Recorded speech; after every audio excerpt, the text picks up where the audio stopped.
আসসালামু আলাইকুম, সবাই কেমন আছেন? আশা করি সবাই ভালো আছেন। তো আজকে সন্ধ্যার পরে একটু হাঁটতে বের হয়েছি। তো এই জায়গাটা হচ্ছে জাফলিয়া, এই জায়গাটার নাম। তো ভাবলাম একটা ভিডিও করি।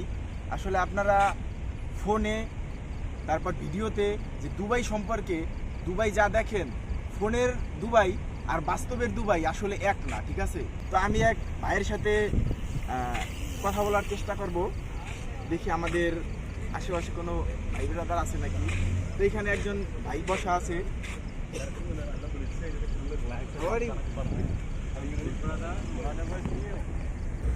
I am a YouTuber. Where are you from? I'm from Bangladesh. ও বাংলাদেশ। ভাই হচ্ছে আমাদের বাংলাদেশের। তো ভাইয়ের সাথে আমরা কিছু কথা বলবো। ভাই যেহেতু বাংলাদেশের, এই ভাই অনেকক্ষণ যাবত এখানে বসা আছে, দেখতেছি আমরা অনেকক্ষণ যাবত এখানে বসা। ভালো আছেন?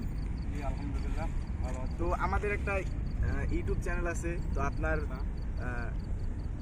আমরা মানে দুবাই সম্পর্কে, আমরা যে দুবাই ফোনে যে দুবাই দেখি, ব্রুজ খলিফা, বুরুজ আল আরব, দুবাই ফ্রেম, এই যে সব কিছু দেখি, বড় বড় বিল্ডিং, এর পিছনে আসলে যে হিস্টোরিটা, এইটা তো সবাই জানে না।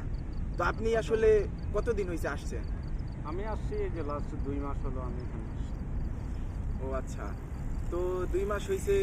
তো কোনো কি কাজ করেন, কি কাজ করেন? আপাতত কোনো কাজ নাই, তবে আমি আসছি মানে ডাইরেক্ট কোম্পানি বলে আমাকে নিয়ে আসছে, বাট আমি আসতে করছি সাপ্লাই কোম্পানিতে।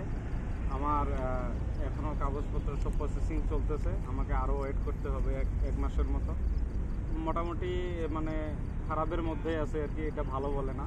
তবে আসলে কি আমরা যেটা দুবাইকে আমরা যেটা মনে করি যে দুবাই আসলে অনেক সুন্দর, দুবাইয়ের অনেক বিল্ডিং, অনেক সুন্দর সুন্দর যেগুলা প্লেস আছে সেগুলো তুলে ধরে, বাট বাস্তবতাটা একটু ভিন্ন রকম। এখানে আমরা আসে এখন বুঝতে পারতেছি আসলে সৌন্দর্যই সব কিছু না। আপনার কাছে যদি কাজ থাকে, আপনার যদি উপার্জন করতে পারেন, তাহলে আপনার কাছে দুনিয়াটা সুন্দর। শুধু দুবাই না, সারা বিশ্বে যে কোনো দেশে যান না কেন, আপনি যদি ইনকাম করেন, আপনার কাছে টাকা থাকে, তাহলে দুনিয়াটা সুন্দর। বাট আপনি যদি কাজ না পান, পৃথিবীর যেই প্রান্তে যান আপনি অসুখী। আপনার ফিউচার বলতে কোনো কিছু নাই, আপনি ফ্যামিলিকে সাহায্য করতে পারবেন না, নিজেকে ডেভেলপ করতে পারবেন। বাংলাদেশ থেকে যারা মানে কি নতুন দুবাই আসতে চায়, বর্তমানে তো লেবার ভিসা বন্ধ, বলবেন তাদের ওয়েলকাম করবেন নাকি তাদের ভাবনা চিন্তা, মানে অবশ্যই তারা যদি যদি আসতে চায়? আমি সাধারণ লোকদের যারা, বিশেষ করে বাংলাদেশি যারা আমরা আছি, মধ্যবিত্ত দেশ থেকে যারা ভাই একটু জোরে বলবেন। তো তারা কিন্তু অনেকেই স্বপ্ন দেখে। আসলে চাকরির ক্রাইসিসটা অনেক আমাদের বাংলাদেশে, তো অনেক ইয়াং জেনারেশন চায় যে আমরা বিদেশে যাই, একটা সুন্দর ফিউচার গড়ি। তো তাদের উদ্দেশ্যে আমার বলা, আপনার যদি ঘনিষ্ঠ কোনো লোক থাকে আর আপনার বিষয় সম্পর্কে যদি তাদের কোনো আইডিয়া থাকে, যে বিষয়টাকে যাচাই বাছাই করে আসলে এটা ডিরেক্ট কোম্পানিতে কিনা, সেটা যাচাই বাছাই করে আপনারা আসবেন। অন্যথায় কোনো দালালের এজেন্সির মাধ্যমে আপনারা আসবেন না, আপনাদের রিকোয়েস্ট করি। আমরা ভাইয়ের সাথে কথা বললাম, যে এটাই আমরা বুঝলাম যে আপনি যদি দেশ থেকে বিদেশে আসেন, তাহলে আপনাকে সর্বপ্রথম যাচাই বাছাই করে তারপর আসতে হবে। প্রথমত আপনার বুঝতে হবে যে কী ধরনের কোম্পানিতে আসতেছেন, কি কাজের জন্য আসতেছেন, এবং সে আপনার কি ধরনের কথাবার্তা বলে তারপর আপনাকে আনতেছে, কি কি ফ্যাসিলিটি আপনি এখানে পাবেন। তো দালালের কথাবার্তা অনুযায়ী বোঝা যায় যে সে কি ধরনের কাজ দিবে বা কি ধরনের ভালোভাবে আপনি কিভাবে থাকতে পারবেন।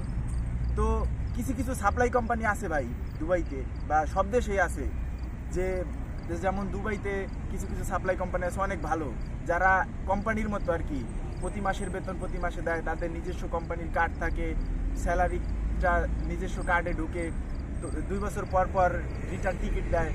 তো সেটা আমি বুঝলাম, সেটা আপনার কথা ঠিক আছে, সবাই খারাপ না। আচ্ছা ভাই, তাহলে ভালো থাকবেন ইনশাল্লাহ ভাই। আর যারা আমার ভিউয়ার্স আছেন, সবাই আমার চ্যানেলটি ফলো করবেন এবং চ্যানেলটি সাবস্ক্রাইব করবেন।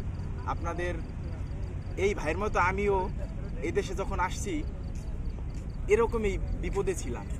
হ্যাঁ, তো আমি বলবো যে আপনারা একজন মানুষও যদি আমার ভিডিও দেখেন, দেখার পরে যদি আপনাদের উপকার হয়, তাহলে আমি সার্থক মনে করব নিজেকে। তো ভালো থাকবেন সবাই, আসসালামু আলাইকুম।